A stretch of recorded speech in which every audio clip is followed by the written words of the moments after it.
నమస్తే, welcome to non stop news. రోజంతా బిజీగా ఉన్నారా? న్యూస్ అప్డేట్స్ మిస్ అయ్యారా? డోంట్ వరీ, బ్రేక్స్ లేకుండా బోర్ కొట్టకుండా నాన్ స్టాప్ న్యూస్ ప్రతిరోజు రాత్రి 9 గంటలకు. నేను అనుశ్రీ. మాచర్ల ఎమ్మెల్యే పిన్నెల్లి రామకృష్ణారెడ్డిపై కేసులో పోలీసుల కుట్ర బయటపడింది. హైకోర్టు సాక్షిగా డీజీపీతో పాటు పల్నాడు పోలీసులు దొరికిపోయారు.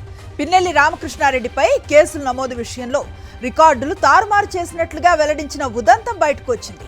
హైకోర్టులో వాదనల సందర్భంగా పోలీసుల తీరు తీవ్ర విస్మయాన్ని కలిగించింది.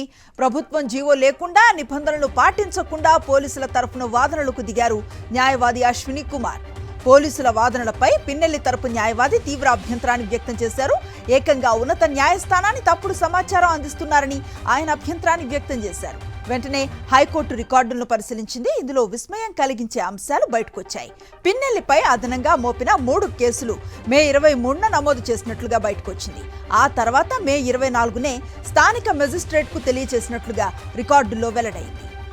వాస్తవం అంటే పోలీసులు పీపీ ద్వారా స్పెషల్ కౌన్సిల్ అశ్విని కుమార్ ద్వారా కోర్టుకు ఎందుకు తప్పుడు సమాచారం ఇచ్చారో అర్థం కావటం లేదని పిన్నెల్లి తరపు న్యాయవాది కోర్టుకు వివరించారు. పీపీకి తప్పుడు సమాచారం ఇవ్వటమే కాకుండా దాన్ని సమర్థించేందుకు స్పెషల్ కౌన్సిల్ను కూడా పెట్టారని పిన్నెల్లి తరపు న్యాయవాది వాదించారు. వాదనలు విన్న అనంతరం పిన్నెల్లికి ముందస్తు బెయిల్పై కోర్టు తీర్పును వాయిదా వేసింది.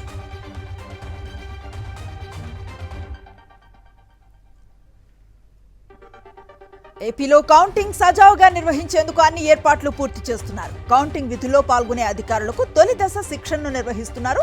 పోస్టల్ బ్యాలెట్ లెక్కింపుతో పాటు కౌంటింగ్ కు తీసుకోవాల్సిన జాగ్రత్తలపై సూచనలు చేస్తున్నారు.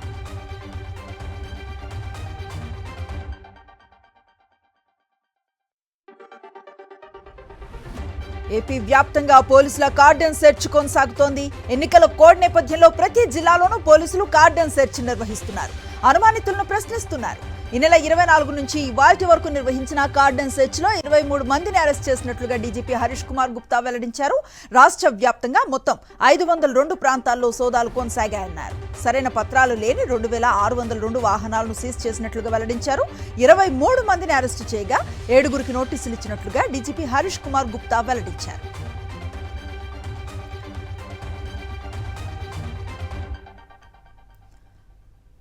తెలంగాణలో ఖమ్మం, నల్గొండ, వరంగల్ గ్రాడ్యుయేట్ ఎమ్మెల్సీ ఉప ఎన్నికల పోలింగ్ ముగిసింది. సాయంత్రం 4 గంటల వరకు 65.54% పోలింగ్ నమోదైంది. ఉమ్మడి ఖమ్మం, నల్గొండ, వరంగల్ జిల్లాలో పట్టభద్రుల పెద్ద సంఖ్యలో తమ ఓటు హక్కును వినియోగించుకున్నారు. చెదురుమదురు ఘటనలు మినహా అంతా ప్రశాంతంగా జరగడంతో అధికారులు ఊపిరి పీల్చుకున్నారు. పోలింగ్ ప్రక్రియ ముగియటంతో బ్యాలెట్ బాక్సులను జిల్లా కేంద్రంలోని స్ట్రాంగ్ రూమ్స్ కు తరలించారు. భారీ భద్రత నడుమ స్ట్రాంగ్ రూముల్లో ఈవీఎంలను భద్రపరిచారు. ఇక ఈ ఉప ఎన్నిక కౌంటింగ్ ప్రక్రియ జూన్ 5న ప్రారంభమై 6, 7 తేదీల్లోనూ కొనసాగనుంది.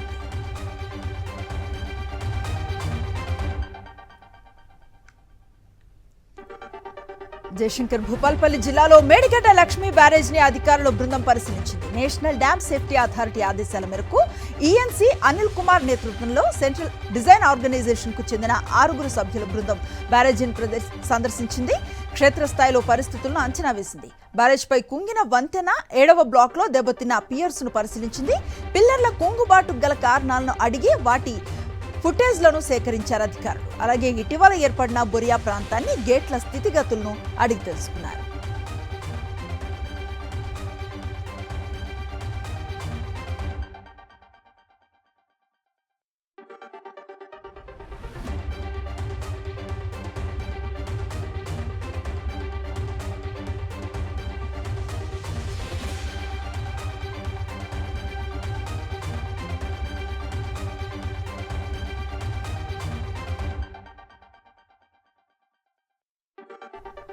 తెలంగాణ రాష్ట్ర ఆవిర్భావ వేడుకలను అట్టహాసంగా నిర్వహించేందుకు ప్రభుత్వం సన్నద్ధమవుతోంది. ఏర్పాట్లపై సీఎస్ శాంతికుమారి సమీక్షను జరిపారు. అత్యంత వైభవంగా రాష్ట్ర అవతరణ ఉత్సవాలను నిర్వహిస్తామన్నారు. జూన్ 2వ తేదీన ఉదయం గన్ పార్క్ లో అమరవీరుల స్తూపం వద్ద సీఎం రేవంత్ రెడ్డి నివాళులు అర్పిస్తారు. అనంతరం రాష్ట్ర గీతాన్ని ఆవిష్కరిస్తారు. సాయంత్రం 7 గంటల నుంచి ట్యాంక్ బండ్ పై అన్ని రకాల కళారూపాలతో కార్నివల్, 5,000 మంది పోలీసులతో బ్యాండ్ ప్రదర్శనను నిర్వహించనున్నారు. దీంతో పాటు బాణాసంచా ప్రదర్శన, లేజర్ షోను ఏర్పాటు చేశారు.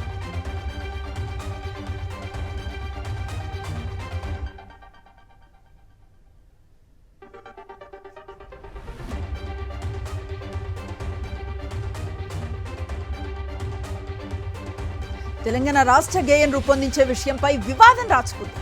జూన్ 2న తెలంగాణ ఆవిర్భావ దినోత్సవం వేళ గేయాన్ని విడుదల చేసేందుకు తెలంగాణ ప్రభుత్వం సిద్ధమవుతుంది. అందశ్రీ రాసిన జయ జయ హే తెలంగాణ గేయంలో కొన్ని మార్పులు చేశారు. ఈ గేయానికి కీరవాణి సంగీతాన్ని సమకూర్చుతున్నారు. దీనిపై తెలంగాణ సినీ మ్యూజికల్ అసోసియేషన్ అభ్యంతరాన్ని వ్యక్తం చేస్తోంది. ప్రభుత్వానికి లేఖ కూడా రాసింది. తెలంగాణకు చెందిన మ్యూజిక్ డైరెక్టర్కు ఆ బాధ్యతను అప్పగించాలని కోరుతోంది. అలా చేస్తేనే రాష్ట్ర గీతంలో తెలంగాణ సంస్కృతి సాంప్రదాయాలు ఉట్టిపడతాయంటోంది.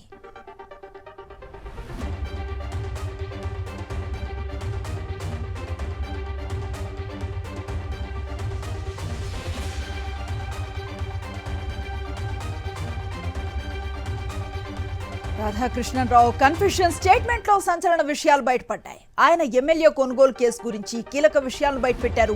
మునుగోడు ఉప ఎన్నికను కేసీఆర్ చాలా ప్రతిష్టాత్మకంగా తీసుకున్నారని తెలిపారు. హుజురాబాద్ దుబాకల్లో గెలిచిన బీజేపీని ఎలాగైనా మునుగోడులో ఓడించాలనుకున్నారని వివరించారు. ఎమ్మెల్యేల కొనుగోలు కేసు విషయంపై ప్రభాకర్ రావు తనతో చర్చించారని వెల్లడించారు. బీజేపీ అగ్రనేతల ఫోన్లను ప్రణీత్ రావు టీం ట్యాప్ చేసిందన్నారు. సిట్ ఏర్పాటు చేశాక బీజేపీ అగ్రనేత బిఎల్ సంతోష్ ను అరెస్టు చేయాలని కేసీఆర్ ఆదేశించారని వెల్లడించారు. సంతోష్ ను అరెస్టు చేసి లిక్కర్ కేసులో కవిత అరెస్టు కాకుండా బీజేపీతో కాంప్రమైజ్ అవుదామని కేసీఆర్ అనుకున్నారని రాధాకృష్ణరావు తెలిపారు.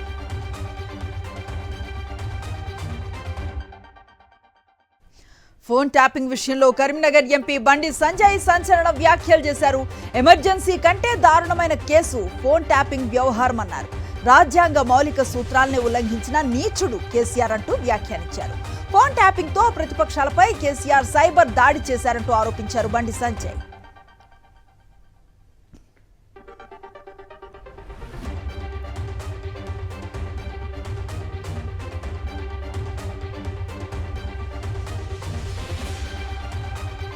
బీఆర్ఎస్ నేత శ్రీధర్ రెడ్డి హత్యపై సమగ్ర విచారణ జరిపించాలని ఆ పార్టీ నేతలు డిమాండ్ చేశారు. పోలీస్ ప్రధాన కార్యాలయంలో డీజీపీ రవి గుప్తాను కలిసిన ఆర్ఎస్ ప్రవీణ్ సహా పలువురు నేతలు శ్రీధర్ రెడ్డి హత్య కేసుపై డీజీపీకి ఫిర్యాదు చేశారు. హత్య జరిగి 4 రోజులవుతోందని ఇప్పటి వరకు ఎలాంటి చర్యలు తీసుకోలేదని అన్నారు. మంత్రి జూపల్లి కృష్ణారావుపై ఫిర్యాదు చేసినా ఎలాంటి చర్యలు తీసుకోలేదని ఆరోపించారు. వారం రోజుల్లో ఈ కేసులో న్యాయం జరగకపోతే రాష్ట్ర వ్యాప్తంగా ఆందోళనలు చేస్తామని హెచ్చరించారు.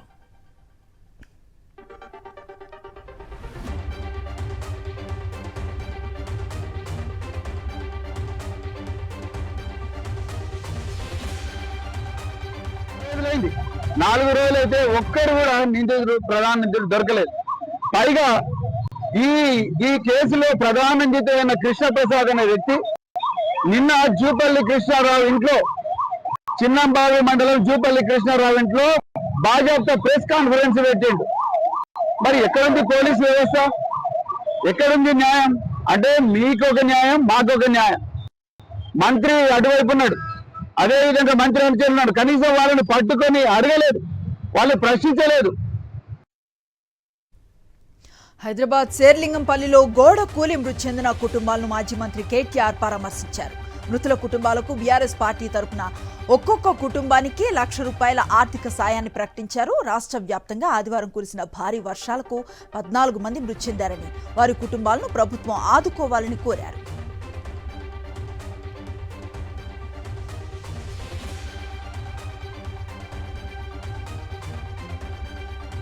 మంత్రి ఉత్తమ్ కుమార్ రెడ్డికి కౌంటర్ ఇచ్చారు బీజేఎల్పీ నేత Aleti Maheshwar Reddy. R tax, B tax పై మాట్లాడినప్పుడు స్పందించని ఉత్తమ్ ఇప్పుడు యూ ట్యాక్స్ పై మాట్లాడినప్పుడు స్పందించారంటే అవినీతి ఎంత జరిగింది అర్థం చేసుకోవచ్చన్నారు. ఉత్తమ్ వ్యక్తిగతంగా తీసుకుంటున్నారని, పుట్టింటి వ్యవహారం మేనమామకు తెలిసినట్లుగా కాంగ్రెస్ లో పనిచేసిన వాడిగా ఉత్తమ్ గురించి అంతా తెలుసన్నారు మహేశ్వర్ రెడ్డి. మీరు ఏ రకంగా ఆ రోజు పిసిసి అధ్యక్ష పదవి తెచ్చుకున్నారో నాకు తెలియదా? మీతోటి 10 సంవత్సరాలు సావాసం చేసిన వాడిని, ట్రావెల్ చేసిన వాడిని. పుట్టింటి వ్యవహారం మేనమామకి ఎరక అన్నట్ల మీ వ్యవహారం నాకు ఎరక. మరి గతంలో నేను ఆర్ ట్యాక్స్ మాట్లాడినప్పుడు కానీ, ఆర్ఆర్ ట్యాక్స్ మాట్లాడినప్పుడు కానీ, ట్రిబుల్ ట్యాక్స్ మాట్లాడినప్పుడు కానీ మీరు ఆ రోజు దీని వెనుక ఎవరున్నారని చెప్పి అనాలోచన చేసిండో, మరి మీరు అప్పుడు ఏం ఆలోచన చేసిండో నాకు తెలియదు. ఏ రకంగా సంతోషపడ్డారో నాకు తెలియదు. బీ ట్యాక్స్ మాట్లాడినప్పుడు మాట్లాడలే. నేను జీవోలు కూడా హెట్రో డ్రగ్స్ అంశంలో కూడా నేను 2 జీవోలను బయటపెట్టిన రోజు కూడా మీరు ఎవరు మాట్లాడలే. మరి ఈరోజు ఇంతగానో మీరు సీరియస్గా స్పందిస్తున్నట్టే డెఫినెట్గా దీని వెనుక కుంభకోణం పెద్దగా ఉన్నది, పెద్ద ఎత్తున దీని లోపల అవినీతి దాగున్నది కాబట్టే మీరు ఈ రకంగా మాట్లాడుతూ ఉన్నారు.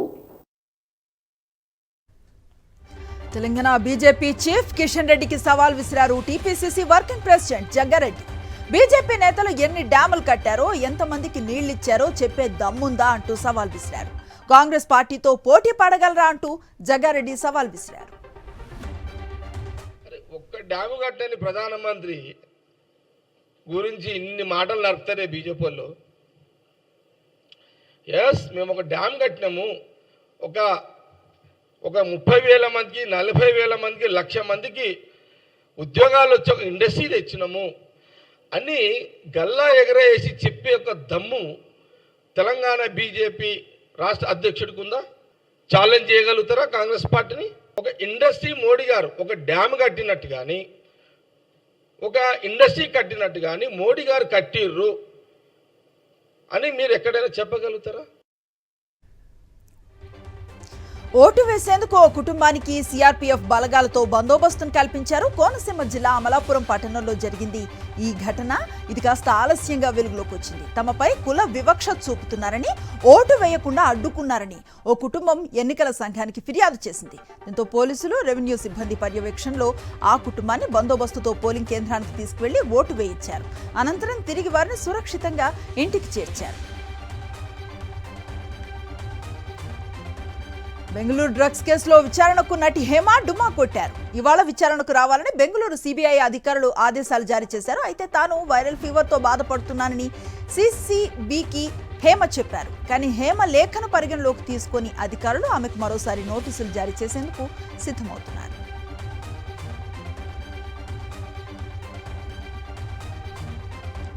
నకిలీ డాక్టర్లపై తెలంగాణ మెడికల్ కౌన్సిల్ కొరడా జలిపిస్తోంది. రాష్ట్ర వ్యాప్తంగా 8 బృందాలు తనిఖీలు నిర్వహిస్తున్నాయి.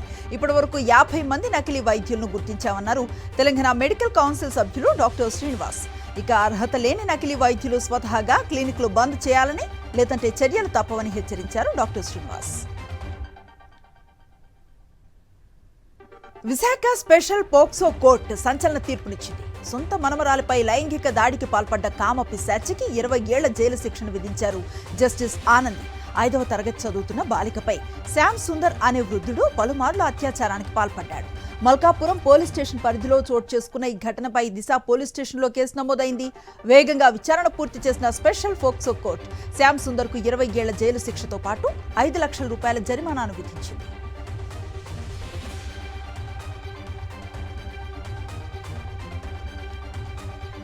కర్నూలు జిల్లా మహిళా పోక్సో కోర్టు సంచలన తీర్పును వెలువరించింది. బాలికపై అత్యాచార కేసులో నిందితుడికి యావజ్జీవ శిక్షను విధించింది. హోళగుండ మండలం బీజీహళ్లి గ్రామానికి చెందిన బాలికపై 2021 ఆగస్టులో రంగముని అనే వ్యక్తి అత్యాచారానికి పాల్పడ్డాడు. బాలిక తల్లిదండ్రుల ఫిర్యాదుతో కేసు నమోదు చేసిన పోలీసులు నిందితుడిని అరెస్ట్ చేశారు. కేసు రుజువు కావడంతో నిందితుడికి యావజ్జీవ కారాగార శిక్షను విధిస్తూ తీర్పునిచ్చారు. 20,000 రూపాయల జరిమానా విధించింది కోర్టు. పోలీస్ స్టేషన్ వాళ్ళు కంప్లైంట్ కట్టి ఇన్వెస్టిగేషన్ చేసి సాక్ష్యాధారాలను ఆధారాలను సేకరించి కోర్టు వారికి సమర్పించడం జరిగింది. అతని మీద ముద్దాయికి నేరం మోపుతూ ఇక్కడ కోర్టులో ఛార్జ్షీట్ ఫైల్ చేసిన తర్వాత కోర్టు వారు సాక్షులను విచారించి సాక్ష్యాల్లో ఆధారాలను బేస్ చేసుకొని అతను లైంగిక దాడికి పాల్పడినారని రుజువైన. అమెరికాలో జరిగిన రోడ్డు ప్రమాదంలో తెలంగాణ యువతి మృతి చెందింది. యాదాద్రి జిల్లా యాదగిరిగుట్ట మండలం యాదాద్రిపల్లె గ్రామానికి చెందిన సౌమ్యగా ఆమెను గుర్తించారు. ఉన్నత చదువుల కోసం అమెరికాకు వెళ్లిన సౌమ్య రోడ్డు ప్రమాదంలో మృతి చెందడంతో కుటుంబ సభ్యులు కన్నీరు మున్నీరవుతున్నారు. సౌమ్య మృతితో గ్రామంలో విషాద ఛాయలు అలుముకున్నాయి.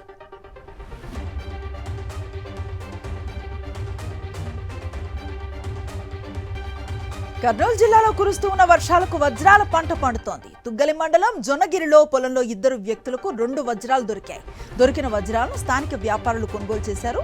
ఒక వజ్రానికి 6 లక్షల రూపాయలు, మరో వజ్రానికి 2 లక్షల నగదు, తులం బంగారం పెట్టి కొనుగోలు చేశారు. రోజుకొక వజ్రం దొరుకుతూ ఉండటంతో జొన్నగిరి ప్రాంతానికి ఆశావాహులు పరుగులు పెడుతున్నారు.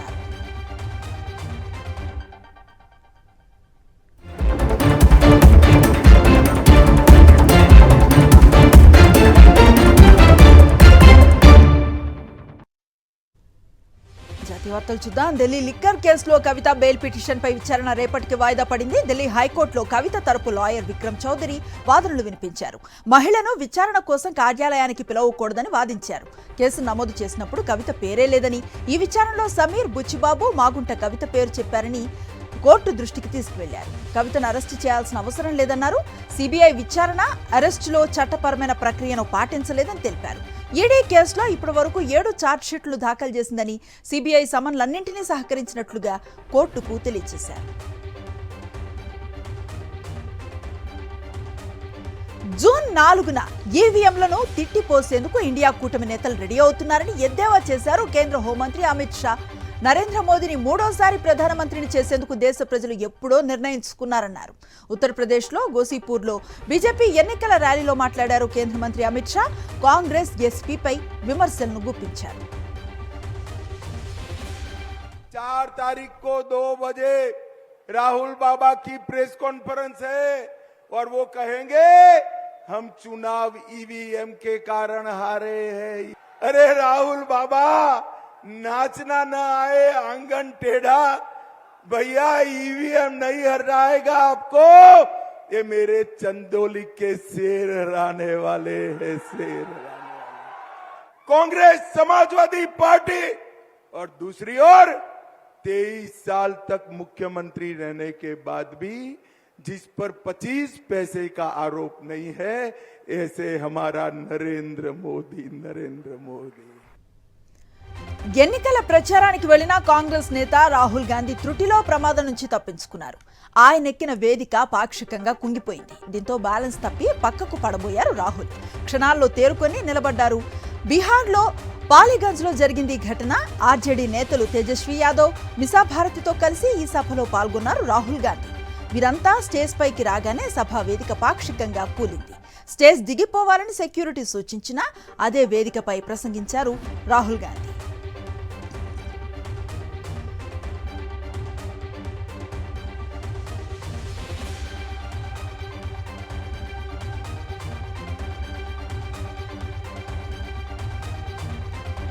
కర్ణాటక, తెలంగాణలో ఓట్లు కురిపించిన మహాలక్ష్మి పథకంపై భారీ ఆశలే పెట్టుకున్నారు కాంగ్రెస్ నేత రాహుల్ గాంధీ. కేంద్రంలో ఇండియా కూటమి అధికారంలోకి వస్తే ఈ స్కీమ్ను దేశవ్యాప్తంగా అమలు చేస్తామని హామీలిచ్చారు. నెలకు 8,500 రూపాయలు పేద మహిళల ఖాతాలో జమ చేస్తామని తెలిపారు. सबसे पहला हमारा काम उन्होंने अरबपति बनाए, हम करोड़ों लाखपति बनाने जा रहे हैं। और कैसे करेंगे बता रहा हूं। यहाँ पे हर डिस्ट्रिक्ट में, हर गांव में, हर शहर में हिंदुस्तान के गरीब लोगों की लिस्ट बनेगी, करोड़ों लोगों की लिस्ट बनेगी। उसके बाद हर गरीब परिवार में से एक महिला का नाम चुना जाएगा, करोड़ों महिलाओं के नाम चुने जाएंगे। 4 जून को इंडिया गठबंधन की सरकार बनेगी। 5 जुलाई को करोड़ों परिवार सुबह उठेंगे और बैंक अकाउंट में 5 जुलाई को 8,500 रुपए अंदर। రాజ్కోట్ వీడియో గేమ్ జోన్ అగ్ని ప్రమాద ఘటన నేపథ్యంలో స్థానిక మున్సిపల్ అధికారుల తీరుపై ఆగ్రహాన్ని వ్యక్తం చేసింది గుజరాత్ హైకోర్టు. అమాయకుల ప్రాణాలు పోయిన తర్వాత చర్యలు చేపడతామని చెబుతున్న యంత్రాంగంపై తమకు నమ్మకం లేదని పేర్కొంది. అగ్ని ప్రమాదం కేసుపై గుజరాత్ హైకోర్టు విచారణను చేపట్టింది. ఈ సందర్భంగా రాజ్కోట్ మున్సిపల్ కార్పొరేషన్ అధికారులపై తీవ్ర స్థాయిలో మండిపడింది. కళ్ళు మూసుకున్నారా? ఫైర్ సేఫ్టీ లేకుండా 2.5 ఏళ్లుగా ఇది ఎలా ఉందని చెప్తారు అని ప్రశ్నించింది. టికెట్ వసూలు చేసేటప్పుడు వినోద పన్ను గురించి తెలీదా అని ప్రశ్నించింది జస్టిస్ బైరన్ వైష్ణవ్, జస్టిస్ దేవన్ దేశాయ్లతో కూడిన ధర్మాసనం. భవన ప్రారంభోత్సవానికి వెళ్లిన అధికారులు ఎవరు? వాళ్లంతా ఆడుకోవటానికి అక్కడికి వెళ్లారా అని నిలదీసింది.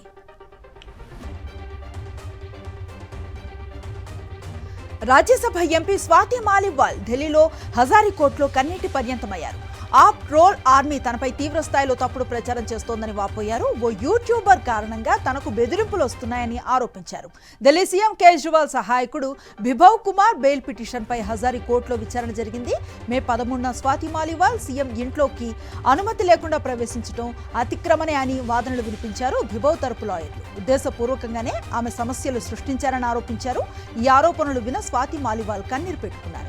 బిభవ్ కుమార్ కు బెయిల్ ఇస్తే తనకు, తన కుటుంబానికి ప్రమాదం పొంచి ఉంటుందని ఆవేదన వ్యక్తం చేశారు. ఇరు పక్షాల వాదనలు విన్న న్యాయస్థానం బెయిల్ పిటిషన్ను రిజర్వులో పెట్టింది. లైంగిక దౌర్జన్యాల కేసులో ఆరోపణలు ఎదుర్కొంటున్న జేడీఎస్ ఎంపీ ప్రజ్వల్ రేవన్న ఎటకేలకు బయటకు వచ్చారు. భారత్కు తిరిగి వస్తున్నట్లుగా ప్రకటించారు. మే 31న సిట్ విచారణకు హాజరవుతానంటూ వీడియో రిలీజ్ చేశారు ప్రజ్వల్ రేవన్న. రాహుల్ గాంధీ సహా విపక్ష నేతల పొలిటికల్ డ్రామా తనను డిప్రెషన్లోకి నెట్టేసిందని, అందుకే అజ్ఞాతంలోకి వెళ్లాల్సి వచ్చిందని వివరణ ఇచ్చారు ప్రజ్వల్. జరిగిన సంఘటనలకు కుటుంబ సభ్యులకు క్షమాపణలు చెప్పారు.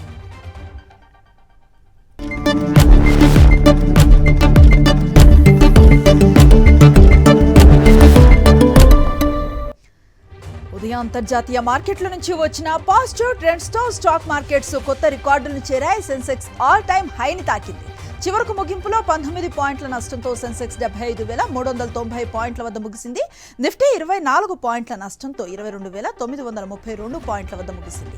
ఇక సెక్టార్ సూచీలో సర్వీస్ సూచీలు 0.23%, రియాలిటీ సూచీలు 0.76%, ఐటీ సూచీలు 0.48% లాభపడ్డాయి. నిఫ్టీ టాప్ లూజర్స్ లిస్టులో Adani enterprises 2.6%, Wipro 2.17%, SBI life 2.04% నష్టపోయాయి. పసిడి ప్రియులకు ధరల భారం నుంచి ఊరట లభిస్తుంది. వరుసగా రెండో రోజు ధరలు పెరగకుండా స్థిరంగా కొనసాగుతున్నాయి. 10 గ్రాముల 22 క్యారెట్ల తులం బంగారం రేటు 66,400 వద్ద ట్రేడ్ అవుతోంది. ఇక 10 గ్రాముల 24 క్యారెట్ల బంగారం ధర 72,590 వద్ద ట్రేడ్ అయింది. బంగారంతో పాటు వెండి ధరలు స్థిరంగా ఉన్నాయి. కిలో వెండి 96,000 వద్ద ట్రేడ్ అవుతోంది. మైక్రోసాఫ్ట్ సీఈఓగా తన 25 ఏళ్ల పదవీ కాలంలో బిల్ గేట్స్ సమయానికి అత్యంత ప్రాధాన్యతనిచ్చేవారు. రోజులో ప్రతి నిమిషాన్ని షెడ్యూల్ చేస్తూ తన సమయాన్ని మైక్రోమేనేజ్ చేసేవారు. సిబ్బందికి అర్ధరాత్రి వర్క్ రిక్వెస్టులు పంపడంలో ఆయన ప్రసిద్ధి చెందారు. అయితే 2017లో చార్లీ రోస్కి ఇచ్చిన ఓ ఇంటర్వ్యూలో వారెన్ బఫెట్తో కలిసి గేట్స్ ఓ కీలక విషయాన్ని వెల్లడించారు. బఫెట్ తేలికపాటి షెడ్యూల్ చూసిన తర్వాత తన భావనను సమీక్షించుకోవటం మొదలుపెట్టినట్లుగా బిల్ గేట్స్ చెప్పుకొచ్చారు. ఇదే విషయాన్ని గేట్స్ మెటా థ్రెడ్స్ యాప్లోనూ పోస్ట్ చేశారు.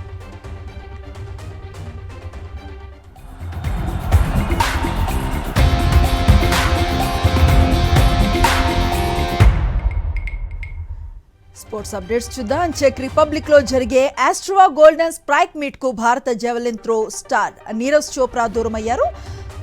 తొడ కండరాల సమస్యతో బాధపడుతున్న నీరజ్ చోప్రా ఆస్ట్రోవా గోల్డెన్ స్ప్రైక్ మీట్ కు వెళ్లటం లేదని తెలుస్తోంది. కండరాల సమస్యపై ప్రస్తుతం నీరజ్ చోప్రా చికిత్స పొందుతున్నారు.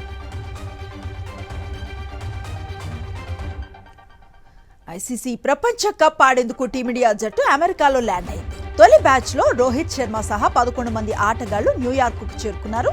ఈ బృందంలో బుమ్రా, సిరాజ్, సూర్యకుమార్, రిషబ్ పంత్, శివం దూబేలతో పాటు రవీంద్ర జడేజా, కుల్దీప్ యాదవ్, అక్షర్ పటేల్ తో పాటు రిజర్వ్ ప్లేయర్లు ఉన్నారు.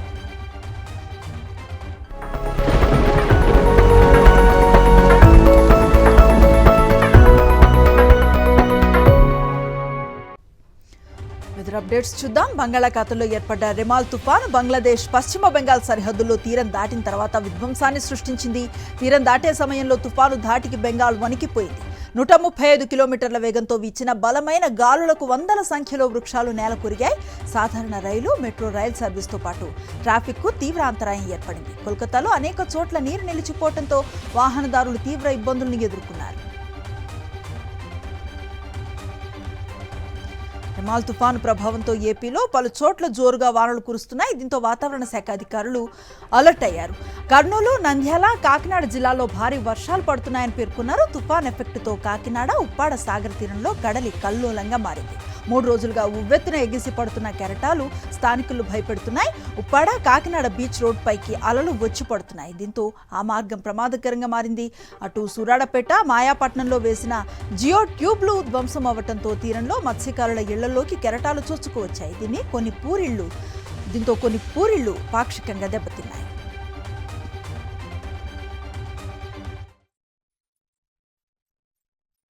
నైరుతి బంగాళాఖాతం అలాగే తూర్పు మధ్య బంగాళాఖాతం కూడా కవర్ అవ్వడం జరిగింది. ఇంకా ఈ ప్రాంతం అంతా కూడా విస్తరిస్తున్న పరిస్థితి ఉంది. ఇంకా ఇది కేరళకి రీచ్ అవ్వడానికి ఇంకా 4-5 రోజుల్లో మరి ఇది కేరళ కోస్ట్ తాకే అవకాశాలు అయితే కనబడుతూ ఉన్నాయి. వన్స్ కేరళని తాకినట్లయితే మన ఆంధ్ర రాష్ట్రానికి కూడా త్వరలోనే నైరుతి ఋతుపవనాలు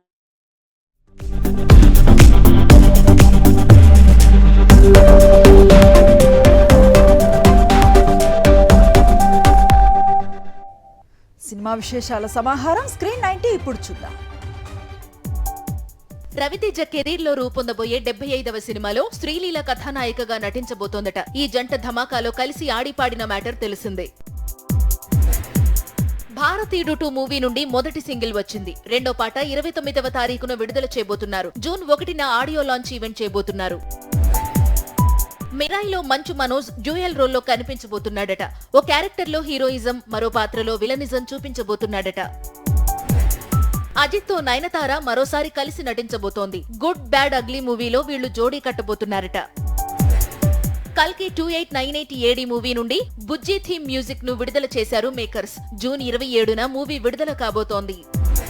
దేవర క్లైమాక్స్ లో ఎన్టీఆర్, సైఫ్ అలీ ఖాన్ల మధ్య క్రేజీ ఫైట్ సీక్వెన్స్ ప్లాన్ చేస్తున్నారట మేకర్స్. అక్టోబర్ 10న సినిమా విడుదల కాబోతోంది.